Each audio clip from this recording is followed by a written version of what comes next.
7 ತಿಂಗಳ ಶಿಶುಗಳಿಗೆ ಸಸ್ಯಾಹಾರಿ ಪಾಕವಿಧಾನಗಳ ಸ್ಪೋಕನ್ ಟ್ಯುಟೋರಿಯಲ್ಗೆ ಸುಸ್ವಾಗತ. ಈ ಟ್ಯುಟೋರಿಯಲ್ನಲ್ಲಿ ನಾವು 7 ತಿಂಗಳ ಶಿಶುಗಳಿಗೆ ಪೂರಕ ಆಹಾರದ ಪ್ರಾಮುಖ್ಯತೆ ಮತ್ತು ಸಸ್ಯಾಹಾರಿ ಪಾಕವಿಧಾನಗಳ ತಯಾರಿಕೆಯನ್ನು ಕಲಿಯುತ್ತೇವೆ.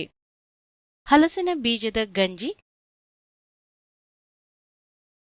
ಹುರುಳಿಕಾಳು ಅಮರಂತ್ ಎಲೆಗಳ ಗಂಜಿ, ಅಮರಂತ್ ಅಲಸಂದೆ ಕಾಳಿನ ಗಂಜಿ, ಮೆಂತ್ಯ ಎಲೆಗಳು ಮತ್ತು ಬೀನ್ಸ್ ಗಂಜಿ, ಅರ್ಕ ಕಡಲೆಕಾಯಿ ಗಂಜಿ. ಪ್ರಾರಂಭಿಸೋಣ.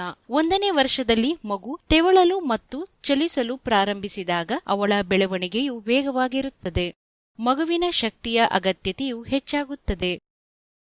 6ರಿಂದ 8 ತಿಂಗಳ ವಯಸ್ಸಿನ ಶಿಶುಗಳಿಗೆ ಪೂರಕ ಆಹಾರಗಳಿಂದ 200 ಕ್ಯಾಲರಿಗಳವರೆಗೆ ಅಗತ್ಯವಿರುತ್ತದೆ. ಆಹಾರದ ಪ್ರಮಾಣವನ್ನು ಕ್ರಮೇಣ ಹೆಚ್ಚಿಸಬೇಕು. ನೆನಪಿಡಿ, ಸಾಕಷ್ಟು ಪೂರಕ ಆಹಾರದೊಂದಿಗೆ ಸ್ತನ್ಯಪಾನವು ಅತ್ಯಂತ ಮುಖ್ಯವಾಗಿದೆ. ಆದ್ದರಿಂದ ಮಗುವಿಗೆ 7 ತಿಂಗಳು ಪೂರ್ಣಗೊಂಡಾಗ ದಿನಕ್ಕೆ 3 ಬಾರಿ ಅರ್ಧ ಕಪ್ ಪೂರಕ ಆಹಾರವನ್ನು ನೀಡಲು ಪ್ರಾರಂಭಿಸಿ. ಅರ್ಧ ಕಪ್ ಸುಮಾರು 125 ಮಿಲಿಲೀಟರ್ ಅಥವಾ 8 ಟೇಬಲ್ ಸ್ಪೂನ್ ಆಗಿದೆ. ಈಗ ಮಗು ವಿವಿಧ ಆಹಾರ ಪದಾರ್ಥಗಳೊಂದಿಗೆ ಹೊಂದಿಕೊಳ್ಳುತ್ತದೆ. ಅದು 6 ತಿಂಗಳ ಮಗುವಿರುವಾಗ ಪೂರಕ ಆಹಾರವನ್ನು ಪ್ರಾರಂಭಿಸಿದೆ. ಈಗ ಮಗುವಿಗೆ ಆಹಾರಗಳ ಸಂಯೋಜನೆಯನ್ನು ಪರಿಚಯಿಸಲು ಪ್ರಾರಂಭಿಸಿ. ಗಮನಿಸಿ, ಹಿಸುಕಿದ ಮತ್ತು ಶುದ್ಧವಾದ ಆಹಾರವನ್ನು ಮಾತ್ರ ನೀಡಬೇಕು. ಮಗುವಿನ ಆಹಾರದ ಸ್ಥಿರತೆ ಸಾಕಷ್ಟು ದಪ್ಪವಾಗಿರುತ್ತದೆ ಮತ್ತು ನೀರಾಗಿರುವುದಿಲ್ಲ ಎಂಬುದನ್ನು ಖಚಿತಪಡಿಸಿಕೊಳ್ಳಿ. ಮಗುವಿನ ಆಹಾರವನ್ನು ತಯಾರಿಸುವಾಗ ಯಾವಾಗಲೂ ಸ್ಥಳೀಯ ಮತ್ತು ಕಾಲೋಚಿತ ಪದಾರ್ಥಗಳನ್ನು ಬಳಸಿ. ವಿವಿಧ ಪೌಷ್ಟಿಕಾಂಶದ ಪುಡಿಗಳನ್ನು ಸೇರಿಸಲು ಮರೆಯದಿರಿ. ಬೀಜಗಳು ಮತ್ತು ಕಾಳುಗಳ ಪುಡಿ, ಮೊಳಕೆಯೊಡೆದ ಬೀನ್ಸ್ ಪುಡಿ, ಕರಿಬೇವಿನ ಎಲೆಗಳ ಪುಡಿ, ನುಗ್ಗೆ ಎಲೆಗಳ ಪುಡಿ. ಇದೇ ಸರಣಿಯ ಇನ್ನೊಂದು ಟ್ಯುಟೋರಿಯಲ್ನಲ್ಲಿ ಇದನ್ನು ವಿವರಿಸಲಾಗಿದೆ. ಮಗುವಿಗೆ 1 ವರ್ಷ ಆಗುವವರೆಗೆ ಅದರ ಆಹಾರದಲ್ಲಿ ಉಪ್ಪನ್ನು ಸೇರಿಸಬೇಡಿ. ಮಗುವಿಗೆ 2 ವರ್ಷವಾಗುವವರೆಗೆ ಮಗುವಿನ ಆಹಾರದಲ್ಲಿ ಸಕ್ಕರೆ, ಬೆಲ್ಲವನ್ನು ಸೇರಿಸಬೇಡಿ. ಈಗ ನಾವು ಮಗುವಿಗೆ ಪೂರಕ ಆಹಾರವಾಗಿ ಬಳಸಬಹುದಾದ ಕೆಲವು ಸಸ್ಯಾಹಾರಿ ಪಾಕವಿಧಾನಗಳನ್ನು ನೋಡುತ್ತೇವೆ. ನಮ್ಮ ಮೊದಲ ಪಾಕವಿಧಾನವೆಂದರೆ ಹಲಸಿನ ಬೀಜಗಳ ಗಂಜಿ. ಬೇಕಾಗುವ ಪದಾರ್ಥಗಳು: 15ರಿಂದ 20 ಹಲಸಿನ ಬೀಜಗಳು, 1 ಚಿಕ್ಕ ಬಾಳೆಹಣ್ಣು ಅಥವಾ ಅರ್ಧ ಬಾಳೆಹಣ್ಣು, ತೆಂಗಿನ ಹಾಲು ಅಥವಾ ಎದೆ ಹಾಲು, 1 ಟೀ ಚಮಚ ಪುಡಿ ಮಾಡಿದ ಬೀಜಗಳು ಮತ್ತು ಕಾಳುಗಳು. ಹಲಸಿನ ಬೀಜದ ಗಂಜಿ ತಯಾರಿಸಲು ಹಲಸಿನ ಬೀಜಗಳನ್ನು ಚೆನ್ನಾಗಿ ತೊಳೆಯಿರಿ. ಈ ಬೀಜಗಳನ್ನು ಸ್ಟೀಲ್ ಪಾತ್ರೆಯಲ್ಲಿ ತೆಗೆದುಕೊಳ್ಳಿ. ಬೀಜಗಳು ಮುಳುಗುವವರೆಗೆ ನೀರನ್ನು ಸೇರಿಸಿ. 5ರಿಂದ 6 ಸೀಟಿ ಬರುವವರೆಗೆ ಕುಕ್ಕರ್ನಲ್ಲಿ ಬೇಯಿಸಿ. ಈ ಬೀಜಗಳನ್ನು ತಟ್ಟೆಯಲ್ಲಿ ತೆಗೆದಿಡಿ. ಸ್ವಲ್ಪ ಸಮಯದವರೆಗೆ ಅವುಗಳನ್ನು ತಣ್ಣಗಾಗಲು ಅನುಮತಿಸಿ. ನಂತರ ಹೊರಗಿನ ಸಿಪ್ಪೆಯನ್ನು ತೆಗೆದುಹಾಕಿ. ಮುಂದೆ ಮಿಕ್ಸರ್ ಅಥವಾ ಸ್ಟೋನ್ ಗ್ರೈಂಡರ್ ಬಳಸಿ ಪ್ಯೂರಿಯನ್ನು ತಯಾರಿಸಿ. ಇದರೊಂದಿಗೆ ಮಾಗಿದ ಬಾಳೆಹಣ್ಣನ್ನು ಸಿಪ್ಪೆ ತೆಗೆದು ಚಮಚವನ್ನು ಬಳಸಿ ಮ್ಯಾಶ್ ಮಾಡಿ. ಹೀಗೆ ಹಿಸುಕಿದ ಬಾಳೆಹಣ್ಣು ಮತ್ತು ಹಲಸಿನ ಹಣ್ಣಿನ ಪ್ಯೂರಿಯನ್ನು ಒಟ್ಟಿಗೆ ಮಿಶ್ರಣ ಮಾಡಿ. ಅದರಲ್ಲಿ 2 ಚಮಚ ತೆಂಗಿನ ಹಾಲು ಅಥವಾ ಎದೆ ಹಾಲು ಸೇರಿಸಿ. ಅದರಲ್ಲಿ ಬೀಜಗಳು ಮತ್ತು ಕಾಳುಗಳ ಪುಡಿಯನ್ನು ಸೇರಿಸಿ. ಇದನ್ನು ಚೆನ್ನಾಗಿ ಮಿಶ್ರಣ ಮಾಡಿ. ಈ ಮಿಶ್ರಣವನ್ನು ಕಡಿಮೆ ಉರಿಯಲ್ಲಿ 3ರಿಂದ 4 ನಿಮಿಷ ಬೇಯಿಸಿ. ಹಲಸಿನ ಬೀಜದ ಗಂಜಿ ಸಿದ್ಧವಾಗಿದೆ. ಈ ಹಲಸಿನ ಬೀಜದ ಗಂಜಿಯಲ್ಲಿ ಇವುಗಳು ಸಮೃದ್ಧವಾಗಿದೆ: protein, omega 3 fatty acids, potassium ಮತ್ತು ಫಾಸ್ಫರಸ್. 2ನೇ ಪಾಕವಿಧಾನವೆಂದರೆ ಹುರುಳಿ ಅಮರಂತ್ ಎಲೆಗಳ ಗಂಜಿ. ಇದನ್ನು ತಯಾರಿಸಲು ನಮಗೆ ಇವು ಬೇಕಾಗುತ್ತದೆ: 2 ಟೇಬಲ್ ಸ್ಪೂನ್ ಹುರುಳಿ ಪುಡಿ, 2 ಕಪ್ ತೊಳೆದ ಅಮರಂತ್ ಎಲೆಗಳು, 1/4 ಟೀ ಚಮಚ ಕರಿಬೇವಿನ ಎಲೆಗಳ ಪುಡಿ, ಅರ್ಧ ಟೀ ಚಮಚ ತುಪ್ಪ. ವಿಧಾನ: ಮೊದಲು 7ರಿಂದ 8 ಗಂಟೆಗಳ ಕಾಲ ಹುರುಳಿಯನ್ನು ನೀರಿನಲ್ಲಿ ನೆನೆಸಿಡಿ. ನಂತರ ಅದನ್ನು ಸ್ಟ್ರೈನರ್ನಲ್ಲಿ ಹಾಕಿ ಮತ್ತು ನೀರಿನಿಂದ ಚೆನ್ನಾಗಿ ತೊಳೆಯಿರಿ. ಎಲ್ಲಾ ನೀರು ಬರಿದಾಗಲಿ. ಈಗ ಅದನ್ನು ಸ್ವಚ್ಛವಾದ ಹತ್ತಿ ಬಟ್ಟೆಯಲ್ಲಿ ಕಟ್ಟಿಕೊಳ್ಳಿ ಮತ್ತು ಅದು ಮೊಳಕೆಯೊಡೆಯುವವರೆಗೆ ಪಕ್ಕಕ್ಕೆ ಇರಿಸಿ. ಮೊಳಕೆಯೊಡೆದ ಹುರುಳಿಕಾಳನ್ನು 1 ದಿನ ಅಥವಾ 2 ದಿನಗಳವರೆಗೆ ಸೂರ್ಯನ ಬಿಸಿಲಿನಲ್ಲಿ ಒಣಗಿಸಿ. ಇದನ್ನು 8ರಿಂದ 10 ನಿಮಿಷಗಳ ಕಾಲ ಕಡಿಮೆ ಉರಿಯಲ್ಲಿ ಹುರಿಯಿರಿ. ತಣ್ಣಗಾಗಲು ಬಿಡಿ. ನಂತರ ಅದನ್ನು ಪುಡಿ ಮಾಡಿ. ಈ ಸಂಪೂರ್ಣ ಪ್ರಕ್ರಿಯೆಯನ್ನು ಮಾಲ್ಟಿಂಗ್ ಎಂದು ಕರೆಯಲಾಗುತ್ತದೆ. ಅದೇ ಸಮಯದಲ್ಲಿ ಬಾಣಲೆಯಲ್ಲಿ ತುಪ್ಪವನ್ನು ಬಿಸಿ ಮಾಡಿ ಅದರಲ್ಲಿ ತೊಳೆದ ಅಮರಂಥ್ ಎಲೆಗಳನ್ನು ಸೇರಿಸಿ ಇದನ್ನು 4 ರಿಂದ 5 ನಿಮಿಷಗಳ ಕಾಲ ಕುದಿಸಿ ಮತ್ತು ತಣ್ಣಗಾಗಲು ಬಿಡಿ ಮತ್ತು ಮಿಕ್ಸರ್ ಅಥವಾ ಸ್ಟೋನ್ ಗ್ರೈಂಡರ್ ಬಳಸಿ ಅದರ ಪ್ಯೂರಿಯನ್ನು ತಯಾರಿಸಿ. ಮುಂದೆ ಹುರುಳಿ ಪುಡಿಯಲ್ಲಿ 2 ಟೇಬಲ್ ಸ್ಪೂನ್ ನೀರನ್ನು ಸೇರಿಸಿ ಉಂಡೆಗಳು ರೂಪುಗೊಳ್ಳದಂತೆ ಚೆನ್ನಾಗಿ ಮಿಶ್ರಣ ಮಾಡಿ. ಈ ತೆಳುವಾದ ಪೇಸ್ಟ್ ಅನ್ನು ಕಡಿಮೆ ಉರಿಯಲ್ಲಿ 6 ರಿಂದ 7 ನಿಮಿಷಗಳ ಕಾಲ ಬೇಯಿಸಿ. ಈಗ ಈ ಹುರುಳಿ ಪೇಸ್ಟ್ಗೆ ಅಮರಂಥ್ ಎಲೆಗಳ ಪ್ಯೂರಿಯನ್ನು ಸೇರಿಸಿ ಮತ್ತು ಚೆನ್ನಾಗಿ ಮಿಶ್ರಣ ಮಾಡಿ. ಮುಂದಿನ 2 ರಿಂದ 3 ನಿಮಿಷಗಳ ಕಾಲ ಕಡಿಮೆ ಉರಿಯಲ್ಲಿ ಬೇಯಿಸಿ. ಅದರಲ್ಲಿ ಕರಿಬೇವಿನ ಪುಡಿಯನ್ನು ಸೇರಿಸಿ ಮತ್ತೆ ಮಿಶ್ರಣ ಮಾಡಿ. ಅದನ್ನು ಜ್ವಾಲೆಯಿಂದ ತೆಗೆದುಹಾಕಿ. ನಮ್ಮ ಹುರುಳಿ ಅಮರಂಥ್ ಎಲೆಗಳ ಗಂಜಿ ಸಿದ್ಧವಾಗಿದೆ. ಈ ಗಂಜಿ ಇವುಗಳಲ್ಲಿ ಸಮೃದ್ಧವಾಗಿದೆ: protein, omega 3 fatty acids, calcium, phosphorus, iron ಮತ್ತು ಪೊಟ್ಯಾಷಿಯಂ. ಅಂತಹ ಗಂಜಿಗಳನ್ನು ತಯಾರಿಸಲು ಸ್ಥಳೀಯವಾಗಿ ಲಭ್ಯವಿರುವ ಯಾವುದೇ ಬೀನ್ಸ್ ಮತ್ತು ಎಲೆಗಳ ತರಕಾರಿಗಳನ್ನು ಬಳಸಬಹುದು ಎಂಬುದನ್ನು ದಯವಿಟ್ಟು ಗಮನಿಸಿ.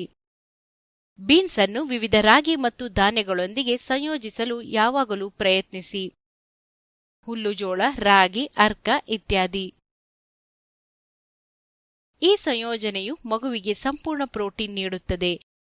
ನೀವು ಈ ಧಾನ್ಯಗಳು ಮತ್ತು ರಾಗಿಗಳ ಮಾಲ್ಟ್ ಪುಡಿಗಳನ್ನು ಮಗುವಿನ ಆಹಾರದಲ್ಲಿ ಸೇರಿಸಬಹುದು ಅಥವಾ ಅಂತಹ ಗಂಜಿಗಳಲ್ಲಿ ನೀವು ಬೇಯಿಸಿದ ರಾಗಿ ಮೊಗ್ಗುಗಳನ್ನು ಹಿಸುಕಿದ ರೂಪದಲ್ಲಿ ಸೇರಿಸಬಹುದು. 3ನೇ ಪಾಕವಿಧಾನ ಅಮರಂಥ್ ಅಲಸಂದೆ ಗಂಜಿ. ಬೇಕಾಗುವ ಪದಾರ್ಥಗಳು: 2 ಟೇಬಲ್ ಸ್ಪೂನ್ ಮಾಲ್ಟ್ ಮಾಡಿದ ಅಮರಂಥ್ ಪುಡಿ, 2 ಟೇಬಲ್ ಸ್ಪೂನ್ ಮೊಳಕೆಯೊಡೆದ ಅಲಸಂದೆ ಕಾಳಿನ ಪ್ಯೂರಿ ಮತ್ತು 1/4 ಟೀ ಚಮಚ ನುಗ್ಗೆ ಎಲೆಗಳ ಪುಡಿ. ವಿಧಾನ: ಮಾಲ್ಟೆಡ್ ಅಮರಂಥ್ ಪುಡಿ ಮಾಡಲು ಇದೇ ಟ್ಯುಟೋರಿಯಲ್ನ ಹಿಂದಿನ ಪಾಕವಿಧಾನದಲ್ಲಿ ವಿವರಿಸಿದಂತೆ ಸೂಚನೆಗಳನ್ನು ಅನುಸರಿಸಿ. ನಂತರ ಮೊಳಕೆಯೊಡೆದ ಅಲಸಂದೆ ಕಾಳನ್ನು ಸ್ಟೀಲ್ ಪಾತ್ರೆಯಲ್ಲಿ ತೆಗೆದುಕೊಂಡು 4 ರಿಂದ 5 ಸೀಟಿ ಬರುವವರೆಗೆ ಒತ್ತಡದಲ್ಲಿ ಬೇಯಿಸಿ. ಈಗ ಈ ಬೇಯಿಸಿದ ಅಲಸಂದೆ ಕಾಳನ್ನು ಪ್ಯೂರಿ ಮಾಡಿ. ನಂತರ ಒಂದು ಬಟ್ಟಲಿನಲ್ಲಿ 2 ಚಮಚ ಮಾಲ್ಟೆಡ್ ಅಮರಂಥ್ ಪುಡಿಯನ್ನು ತೆಗೆದುಕೊಳ್ಳಿ. ಅದರಲ್ಲಿ ಸಾಕಷ್ಟು ನೀರು ಸೇರಿಸಿ ಉಂಡೆಗಳ ರಚನೆಯನ್ನು ತಪ್ಪಿಸಲು ಚೆನ್ನಾಗಿ ಮಿಶ್ರಣ ಮಾಡಿ. ಅಮರಂಥ್ ಪುಡಿಯ ಈ ತೆಳುವಾದ ಪೇಸ್ಟ್ ಅನ್ನು ಕಡಿಮೆ ಉರಿಯಲ್ಲಿ 2 ರಿಂದ 3 ನಿಮಿಷಗಳ ಕಾಲ ಬೇಯಿಸಿ. ಅದಕ್ಕೆ ಅಲಸಂದೆ ಕಾಳು ಸೇರಿಸಿ ಚೆನ್ನಾಗಿ ಮಿಶ್ರಣ ಮಾಡಿ ಮತ್ತು 4 ರಿಂದ 5 ನಿಮಿಷ ಬೇಯಿಸಿ. ಅದನ್ನು ಜ್ವಾಲೆಯಿಂದ ತೆಗೆದುಹಾಕಿ. ಕೊನೆಯಲ್ಲಿ ಈ ಬೇಯಿಸಿದ ಗಂಜಿಗೆ 1/4 ಟೀ ಚಮಚ ನುಗ್ಗೆ ಎಲೆಗಳ ಪುಡಿಯನ್ನು ಸೇರಿಸಿ. ಅಮರಂಥ್ ಅಲಸಂದೆ ಗಂಜಿ ಸಿದ್ಧವಾಗಿದೆ. ಅಮರಂಥ್ ಅಲಸಂದೆ ಗಂಜಿ ಇವುಗಳಲ್ಲಿ ಸಮೃದ್ಧವಾಗಿದೆ: protein, omega 3 fatty acids, phosphorus, magnesium, iron, potassium ಮತ್ತು ಕ್ಯಾಲ್ಸಿಯಂ. ಅಂತಹ ಗಂಜಿಗಳನ್ನು ತಯಾರಿಸಲು ಕೆಳಗಿನ ಮೊಳಕೆಯೊಡೆದ ಪದಾರ್ಥಗಳ ಸಂಯೋಜನೆಯನ್ನು ಬಳಸಬಹುದು: ರಾಗಿ, ಹುಲ್ಲುಜೋಳ, ಮಡಿಕೆಕಾಳು, ಕಡಲೆಕಾಯಿ ಇತ್ಯಾದಿ. 4ನೇ ಪಾಕವಿಧಾನ ಮೆಂತ್ಯ ಎಲೆಗಳು ಮತ್ತು ಬೀನ್ಸ್ ಗಂಜಿ. ಬೇಕಾಗುವ ಸಾಮಗ್ರಿಗಳು: 2 ಕಪ್ ಕತ್ತರಿಸಿದ ಮೆಂತ್ಯ ಎಲೆಗಳು, 1 ಟೀ ಚಮಚ ತುಪ್ಪ, 1 ಟೇಬಲ್ ಸ್ಪೂನ್ ತಾಜಾ ತೆಂಗಿನಕಾಯಿ ಪೇಸ್ಟ್, ಮೊಳಕೆಯೊಡೆದ ಬೀನ್ಸ್ ಪುಡಿ 2 ಟೇಬಲ್ ಸ್ಪೂನ್. ಬೀನ್ಸ್ ಪುಡಿ ಮಾಡಲು ಇದೇ ಸರಣಿಯ ಮತ್ತೊಂದು ಟ್ಯುಟೋರಿಯಲ್ನಲ್ಲಿ ಚರ್ಚಿಸಲಾದ ಸೂಚನೆಗಳನ್ನು ಅನುಸರಿಸಿ. ವಿಧಾನ: ಬಾಣಲೆಯಲ್ಲಿ 1 ಚಮಚ ತುಪ್ಪ ಹಾಕಿ ಬಿಸಿ ಮಾಡಿ.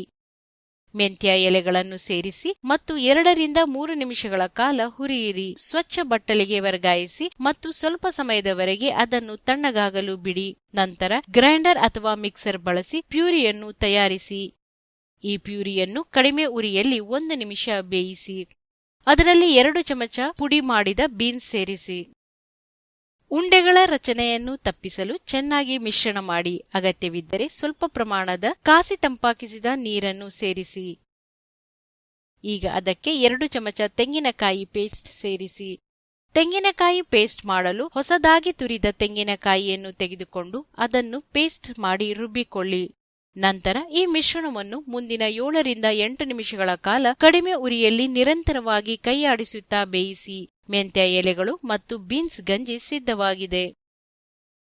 ಮೆಂತ್ಯ ಎಲೆಗಳು ಮತ್ತು ಬೀನ್ಸ್ ಗಂಜಿ ಇವುಗಳಲ್ಲಿ ಸಮೃದ್ಧವಾಗಿದೆ. Protein, omega 3 fatty acid, folate, iron, calcium, phosphorus, ಸತು ಮತ್ತು ಪೊಟ್ಯಾಷಿಯಂ. ಈ ಪಾಕವಿಧಾನಗಳನ್ನು ತಯಾರಿಸುವಾಗ ಧಾನ್ಯಗಳನ್ನು ಸೇರಿಸಲು ಅಥವಾ ಮೊದಲೇ ವಿವರಿಸಿದಂತೆ ವಿವಿಧ ಧಾನ್ಯಗಳು ಮತ್ತು ರಾಗಿಗಳೊಂದಿಗೆ ಸಂಯೋಜಿಸಲು ಮರೆಯಬೇಡಿ. 5ನೇ ಪಾಕವಿಧಾನ ಅರ್ಕ ಕಡಲೆಕಾಯಿ ಪ್ಯೂರಿ.